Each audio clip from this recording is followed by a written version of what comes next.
ఒక దగ్గర పోలీసులు మంచిగా రాత్రిపూట మాటేసి మరి ట్రిపుల్ రైడింగ్ చేసేటోళ్ళను, ఇక బండికి నెంబర్ ప్లేట్ లేనోళ్ళను, చెవులల్లా ఫోన్లు పెట్టుకొని మరి మాట్లాడుకుంటా బండి మీద నడిపేటోళ్ళను ఎట్లా పట్టుకున్నారో ఒకసారి మీరు చూడుండ్రి.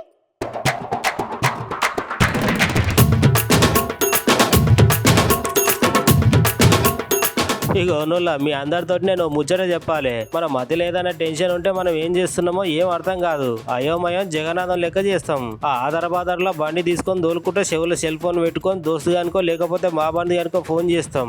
లేకపోతే ఇక మామ ఇప్పుడు మనం మంచిగా దావత్ చేసుకుందాం, బండి ఎక్కి పోదాం అని ఒకటి కాదు ఇద్దరు కాదు ఏకంగా ముగ్గురు త్రిపుల్ రైడింగ్ చేసుకుంటే రోడ్ల మీద గిరక గరికినట్టే గిరా గిరా తిరుగుతాం గానుల్లా. కాకపోతే ఇట్లా త్రిపుల్ రైడింగ్ చేసేటోళ్ళని చెవులో సెల్ ఫోన్ పెట్టుకొని ఒక చేత బండి నడుపుకుంటూ మాట్లాడేటోళ్ళని ఒక దగ్గర పోలీసులు మాటు కాసి మరీ పట్టుకున్నారు.